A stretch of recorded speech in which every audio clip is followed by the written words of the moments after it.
Sesaat lagi Anda akan mendengarkan program Renungan Sahabat Seperjalanan bersama Pendeta Wendy Pratama. Selamat mendengarkan.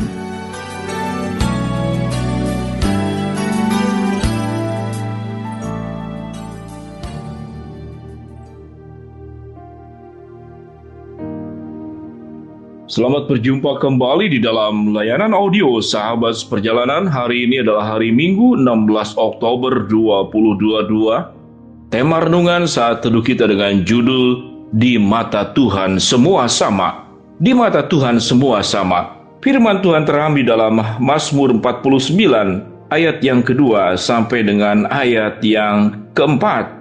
Dengarlah hai bangsa-bangsa sekalian, pasanglah telinga hai semua penduduk dunia. Baik yang hina maupun yang mulia, baik yang kaya maupun yang miskin bersama-sama. Mulutku akan mengucapkan hikmat, dan yang merenungkan hatiku ialah pengertian. Mari kita berdoa.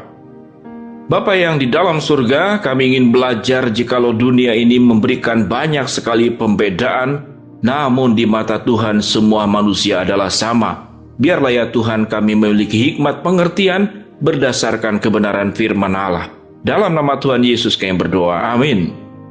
Shalom sahabat seperjalanan yang dikasihi Tuhan, di mata Tuhan semua sama. Sebelum kita belajar tentang di mata Tuhan semua sama, mari kita melihat di mata dunia manusia itu ternyata tidak sama.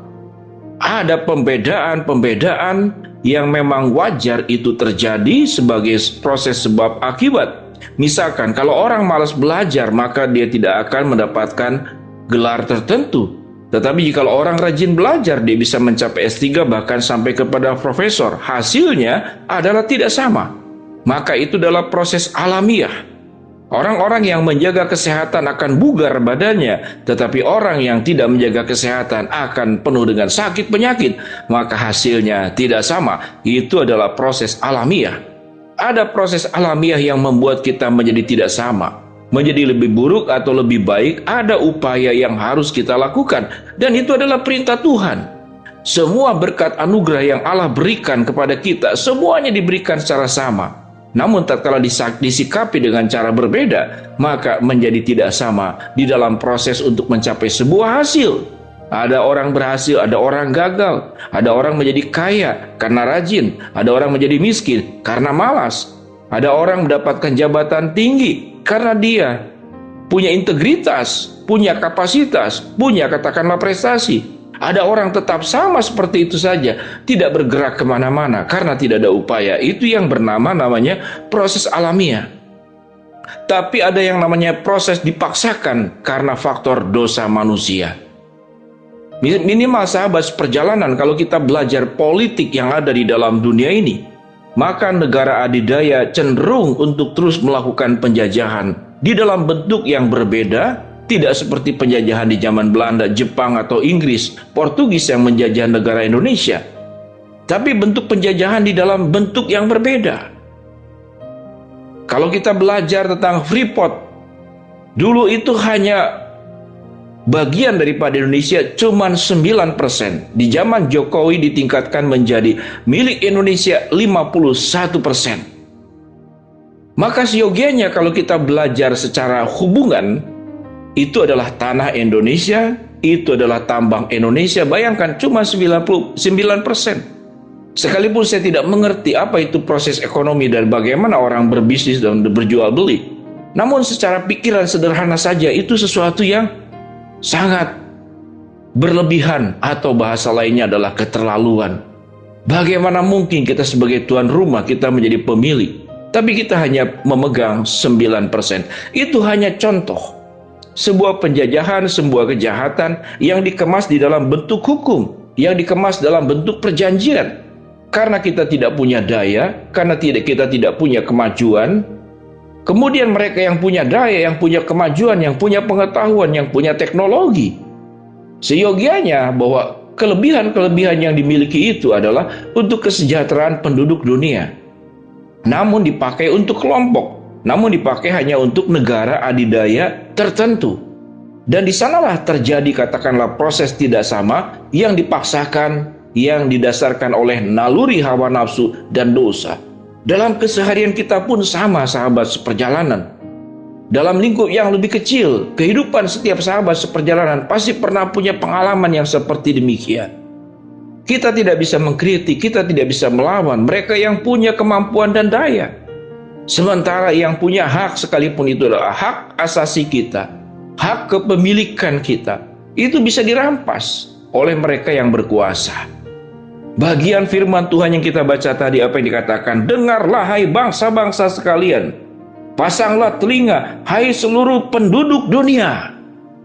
Ayat yang luar biasa pada Mazmur 49 ayat yang kedua.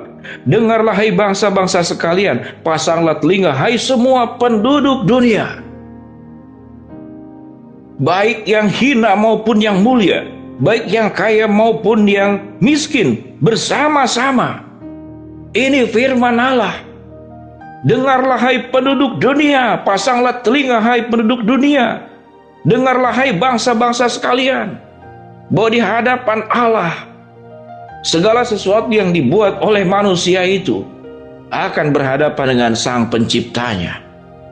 Dengan demikian, sahabat seperjalanan yang dikasihi Tuhan, akhir daripada hidup manusia kalau kita baca pada ayat-ayat yang berikut, pada ayat yang ke-7, mengapa aku takut pada hari-hari celaka, pada ayat yang ke-6, pada waktu aku dikepung oleh kejahatan pengejar-pengejarku, mereka percaya akan harta bendanya dan memegahkan diri dengan banyak kekayaan mereka. Tidak seorang pun dapat membebaskan dirinya atau memberikan tebusan kepada Allah ganti nyawanya, karena terlalu mahal harga pembebasan nyawanya dan tidak memadai untuk selama-lamanya. Setiap individu, kelompok, termasuk bangsa, siapapun yang memiliki semua kuasa, ingatlah, di hadapan Allah semuanya sama. Dan tidak ada seorang pun yang bisa menebus nyawanya. Kalau ada satu saatnya setiap kita akan berhadapan dengan maut dan kematian. Di hadapan Tuhan semuanya sama. Dengan memahami pemahaman seperti demikian, sahabat seperjalanan, biarlah kita belajar menjadi pribadi-pribadi. Kalau kemudian kita diperlakukan tidak adil, ingatlah, keadilan akan ditegakkan oleh Tuhan, karena di hadapan Tuhan semuanya sama.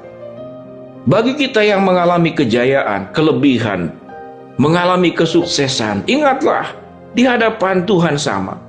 Sehingga kita perlu menghargai kehidupan, kita perlu menghargai anugerah Allah, kita perlu menghargai segala yang baik yang dititipkan oleh Allah kepada kita, dan itu bukan milik kita.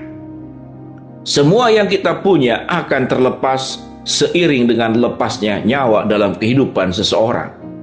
Sahabat seperjalanan yang dikasihi Tuhan, kalau kita sakit, kita punya uang, kita bisa milih VIP. Kalau kita katakanlah tidak punya daya, kita milih beli saja obat di warung. Namun kematian adalah keadilan. Semuanya sama di hadapan Allah. Dan pengadilan Allah juga adalah sebuah keadilan. Semuanya sama di hadapan Tuhan. Dengan pemahaman pengertian seperti demikian, sahabat seperjalanan, mari kita jalani hidup dengan bijaksana, sebagaimana dikatakan dalam ayat yang keempat. Mulutku akan mengucapkan hikmat, dan yang direnungkan hatiku adalah pengertian. Hikmat dan pengertian yang berasal dari Allah membuat hidup kita jadi bijaksana, dan membuat hidup kita menjauhi penjajahan tatkala kita diberi kemampuan dan kesanggupan. Dan ingatlah, kalau kita yang terpuruk, Tuhan akan mengangkat dan menolong kita. Mari sahabat seperjalanan mempercayai, di hadapan Tuhan semuanya sama. Mari kita berdoa. Bapa yang di dalam surga, terima kasih buat kebenaran firman Allah yang kami renungkan. Biarlah kami menjadi pribadi yang berhikmat dan penuh dengan pengertian. Hamba-Mu berdoa buat sahabat seperjalanan yang sedang sakit, Tuhan jamah sembuhkan. Buat sahabat seperjalanan yang sedang menghadapi masalah, Tuhan bukakan jalan. Buat sahabat seperjalanan yang sedang memohon berharap sesuatu kepada Tuhan, Tuhan akan kabulkan sesuai dengan kehendak, waktu, dan caranya Tuhan. Di dalam nama Tuhan Yesus kami berdoa. Amin. Shalom sahabat seperjalanan, terus semakin dekat bersama dengan Allah. Tuhan memberkati sahabat seperjalanan. Tuhan memberkati juga keluarga sahabat seperjalanan. Shalom.